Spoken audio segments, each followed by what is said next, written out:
प्रकाश का अपवर्तन, प्रकाश का अपवर्तन, रिफ्रैक्शन ऑफ लाइट। रिफ्लेक्शन नहीं करना है, रिफ्रैक्शन करना है। प्रकाश का अपवर्तन, ठीक है, प्रकाश का अपवर्तन। देखिए परावर्तन मैंने पढ़ा दिया, अब शुरू होगा अपवर्तन। तो अपवर्तन में किरणें जो है एक माध्यम से दूसरे माध्यम में जाती हैं। परावर्तन में माध्यम नहीं बदलता है, लेकिन अपवर्तन में माध्यम बदल जाता है। बस यही डिफरेंट है। प्रकाश का परावर्तन चमकदार तलों पर होता है और प्रकाश का अपवर्तन पारदर्शी पृष्ठ पर होता है। किस पृष्ठ पर? पारदर्शी पृष्ठ पर। परावर्तन की घटना कहाँ पर होती है? चमकदार तलों पर परावर्तन की घटना। लेकिन अपवर्तन की घटना कहाँ होती है? पारदर्शी पृष्ठ पर। जैसे सादा कांच हो गया, सादा पानी हो गया, है ना, तेल हो गया, इन सब में कौन सी घटना घटेगी? अपवर्तन। अपवर्तन में किरणें इस पार से उस पार अगर निकल रही हैं तो अपवर्तन की घटना घटेगी। अगर इस पार से उस पार किरणें नहीं निकल रही हैं तो अपवर्तन की घटना नहीं घटेगी। चमकदार पृष्ठ से किरणें वापस हो रही हैं तो परावर्तन की घटना घटेगी। तो अब जानते हैं जरा इसके बारे में। प्रकाश के अपवर्तन को समझने से पहले हम दो शब्द समझ लेते हैं। एक होता है विरल माध्यम। विरल माध्यम, जैसे गांव की भाषा में कहते हैं हमार धान बिड़र हो गया। बिड़र नहीं हो गया, विरल हो गया। हमारा धान गेहूं क्या हो गया? विरल हो गया। विरल माने दूर दूर, है ना। और एक होता है सघन। सघन माध्यम, जब माध्यम के कण दूर दूर होते हैं, दूर दूर होते हैं तो वो विरल माध्यम होता है। और जब माध्यम के कण पास पास में होते हैं तो उसे हम सघन माध्यम कहते हैं। इसमें माध्यम के कण दूर दूर होंगे और इसमें माध्यम के कण पास पास होंगे। इसे इंग्लिश में रेयर मीडियम कहते हैं, रेयर मीडियम। और ये डेंसर मीडियम है। डेंसर मीडियम माने सघन माध्यम। जैसे अगर प्रकाश की किरण वायु में चलेगी तो वायु से कांच में जाएगी तो आप देखेंगे कि प्रकाश की किरण वायु में माध्यम के कण दूर दूर हैं और कांच में माध्यम के कण पास पास। तो जो वायु होगा वो विरल हो जाएगा और कांच क्या हो जाएगा? सघन। क्योंकि वायु में जब प्रकाश की किरण रहेगी, जैसे ये मान लीजिए हमारा, ये मान लेते हैं यह समय किरण हम कहाँ मार रहे हैं? प्रकाश में। अब ये किस पर जाएगा? कांच में। तो कांच छोटे छोटे कणों से मिलकर बना है। अब वायु क्या है? वायु में माध्यम के कण दूर दूर हैं। तो जब माध्यम के दूर दूर हो जाएंगे तो क्या हो जाएगा हमारा? विरल माध्यम। और कांच छोटे छोटे कणों से मिलकर बना है, इसलिए उसे क्या बोलेंगे? सघन माध्यम। तो ये दो माध्यम आप याद रखिएगा, इसी को कहेंगे विरल माध्यम और सघन माध्यम। लेकिन दोनों ही पारदर्शी माध्यम बोले जाएंगे। दोनों कैसे हैं? पारदर्शी माध्यम। पारदर्शी क्या है? इसमें हम वायु में देख पा रहे हैं कि नहीं? वायु में अगर हम देख पा रहे हैं एक दूसरे को तो पारदर्शी माध्यम है। अगर हम गाड़ी के कांच, जैसे अभी गाड़ियों में कांच लगा होता है, 4 व्हीलरों में, इस पार से उस पार दिखाई पड़ता है कि नहीं? वो क्या है? पारदर्शी मीडियम है, पारदर्शी माध्यम है। तो हम प्रकाश किरण, जैसे आपने नई 4 व्हीलर खरीदा झमाझम एकदम, और ख़रीद के लिए आया, अब बहुत खुशी हो, हम पहुँचे, सामने से टार्च मार दिए और तुम मकमकाई के लगे भिड़ाई दिया भानना से, नया ड्राइवर था।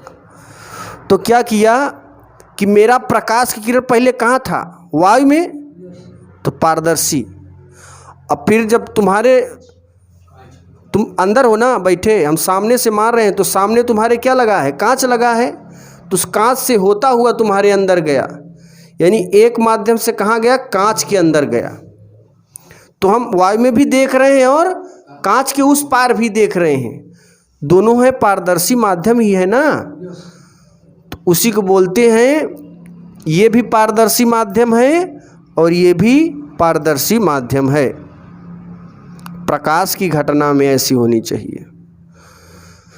तो यहाँ पे एक विरल माध्यम जिसमें माध्यम के कण दूर दूर होते हैं, ये सघन माध्यम है जिसमें माध्यम के कण पास पास में होते हैं।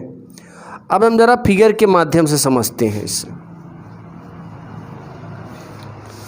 इसकी कई डिफिनीशन, 4-5 डिफिनीशन बताएंगे। तो सबसे पहले यहाँ पे क्या करोगे कि एक कांच का बॉक्स लेते हैं। बॉक्स में क्या होता है भाई? बक्सा। अब देखिए, ये कांच का बॉक्स है, कांच का बॉक्स।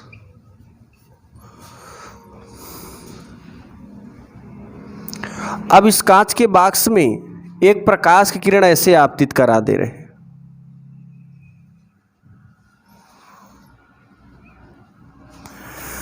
अब इस पर जैसे ही आपतित कराए ना, ये क्या है? पृष्ठ है। इस पर क्या होगा? अभिलंब होगा। पृष्ठ के लंबवत क्या होता है? हमेशा अभिलंब होता है। ये है अभिलंब। हमेशा याद रखिएगा, चाहे दर्पण हो चाहे पारदर्शी पृष्ठ हो, जब किरण जिस बिंदु पर पड़ेगी उसी पृष्ठ के लंबवत एक अभिलंब होता है। जैसे दर्पण में हम प्रकाश किरण आपतित करते थे, ये प्रकाश किरण आपतित हो रही थी, तो इस पृष्ठ के लंबवत क्या था? अभिलंब था। यानी जहाँ पर ये किरण पड़ेगी वहीं से पृष्ठ के लंबवत क्या खींच देते हैं? अभिलंब। ऐसे इसमें होता है। यहाँ पर देखिए, ये किरण आई और यहाँ पे मैंने क्या खींच दिया? अभिलंब। जो किरण आ रही है ना इस कांच पर, यह समय किरण कहाँ है? वायु में है। और वायु को क्या बोलते हैं? विरल माध्यम।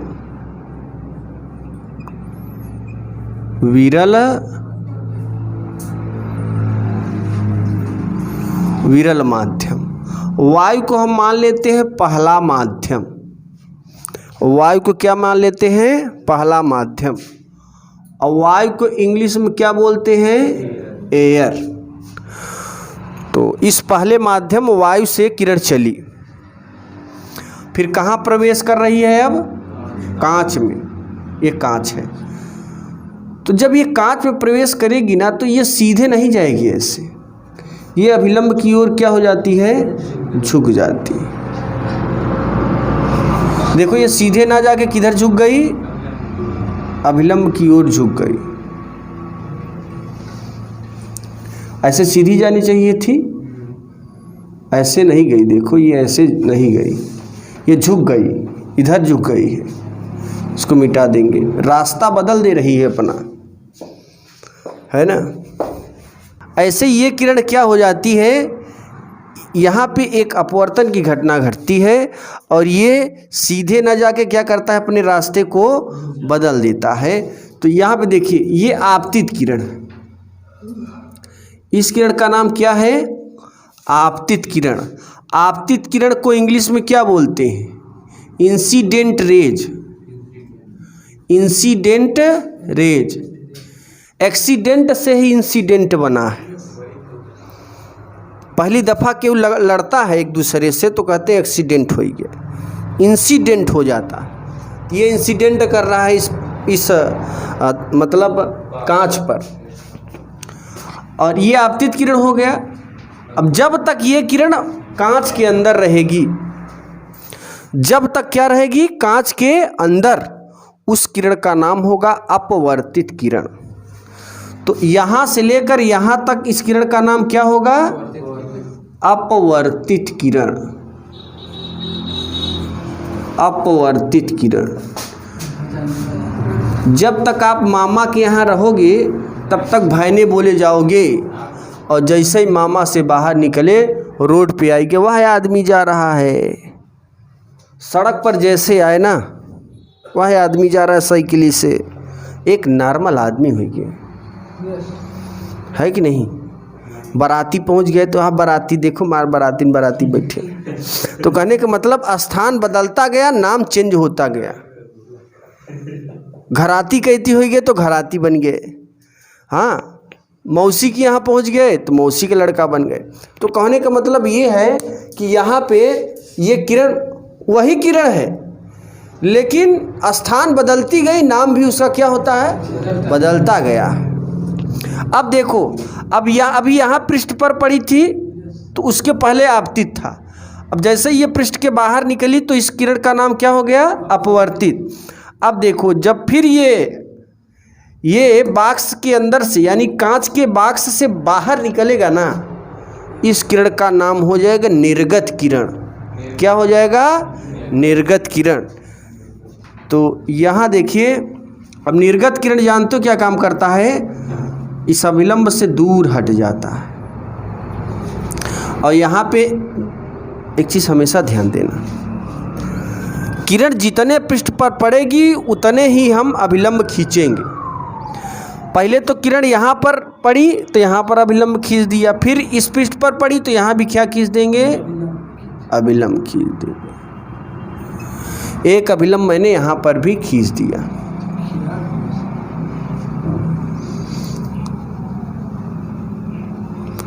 ये मैंने यहाँ पे भी एक अभिलंब ऐसे खींच दिया, ठीक है।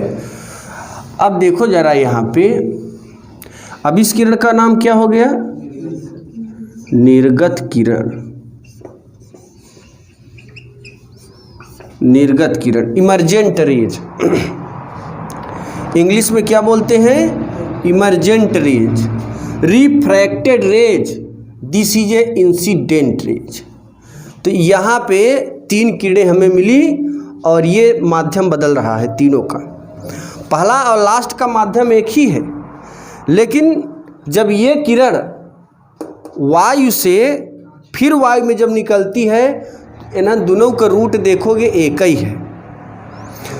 अभी ये आगे जब खींचोगे ना तो ये रेखा और ये रेखा देखोगे एक दूसरे के समांतर ही होगी। बाद में हम सिद्ध भी करेंगे आगे चल के कि ये वाला कोण और ये वाला कोण एक दूसरे के क्या होगा, बराबर होगा। आगे हम सिद्ध करके दिखाएंगे आप लोगों को।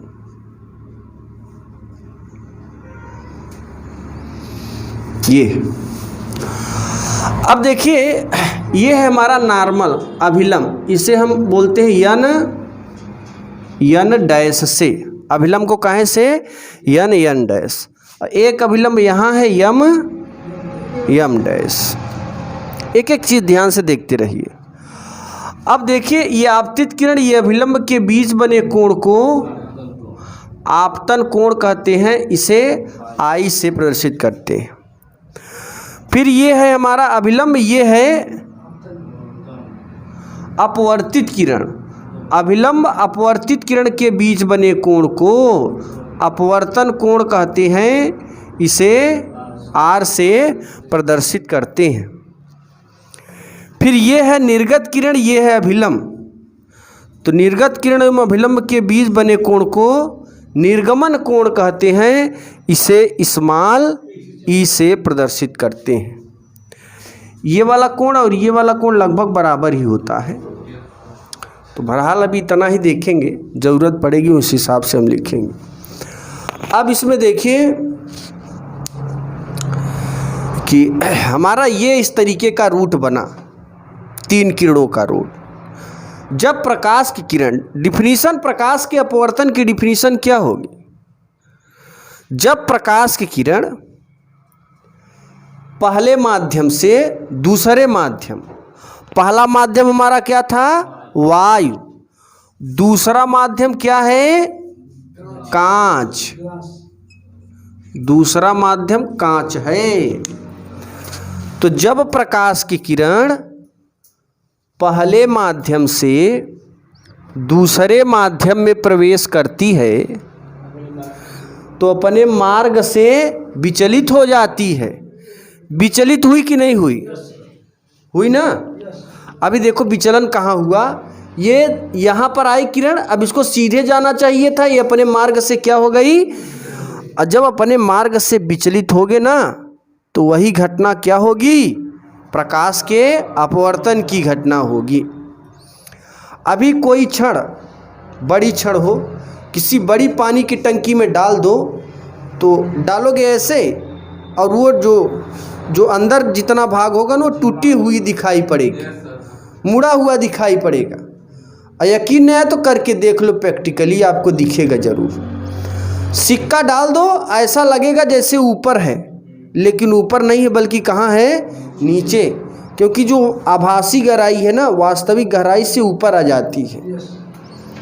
सिक्का है नीचे लेकिन दिखने में ऊपर। हम आपको सिद्ध करेंगे इसके लिए भी फार्मूला इसी चैप्टर्स में, कि आभासी गहराई वास्तविक गहराई में डिफरेंट क्या होता है, अंतर क्या होता है, उसके लिए फार्मूला कैसे सिद्ध करेंगे, ये सारी चीज़ें मिलेगी। अब देखो यहाँ पे पहली डिफिनीशन, जब प्रकाश की किरण एक माध्यम से दूसरे माध्यम में प्रवेश करती है तो अपने मार्ग से विचलित हो जाती, इस घटना को प्रकाश का अपवर्तन कहते हैं। पहला डिफिनीशन। दूसरा, ये जो प्रकाश है एक पारदर्शी माध्यम है, कांच भी एक पारदर्शी माध्यम है। तो दूसरी डिफिनीशन में कहेंगे जब प्रकाश की किरण एक पारदर्शी माध्यम से दूसरे पारदर्शी माध्यम में प्रवेश करती है तो अपने मार्ग से विचलित हो जाती, इस घटना को प्रकाश का अपवर्तन कहते हैं। दूसरी डिफिनीशन हो गई।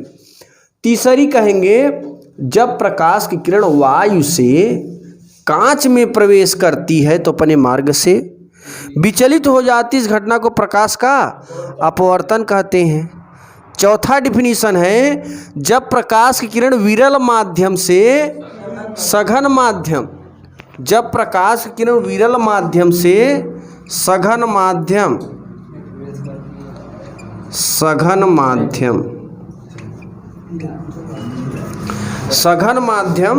में प्रवेश करती तो अपने मार्ग से विचलित हो जाती, इस घटना को प्रकाश का अपवर्तन कहते हैं। ये इतनी डिफिनीशन आप बना सकते हैं अपने से, कि जब पहले से दूसरे में प्रवेश करते तो अपने मार्ग से विचलित हो जाए, इस घटना को प्रकाश का अपवर्तन। जब प्रकाश किरण वायु से कांच में प्रवेश करती है तो अपने मार्ग से विचलित हो जाती है, इस घटना को प्रकाश का अपवर्तन कहते हैं। जब प्रकाश के विरल माध्यम से सघन माध्यम में प्रवेश करती है तो अपने मार्ग से विचलित हो जाती है, इस घटना को प्रकाश का अपवर्तन कहते हैं। जब प्रकाश किरण एक पारदर्शी माध्यम से दूसरे पारदर्शी माध्यम में प्रवेश करती है तो अपने मार्ग से विचलित हो जाती है, इस घटना को प्रकाश का अपवर्तन कहते हैं। ये डिफिनीशन। अब ये तो मैंने छोटी डिफिनीशन बताया,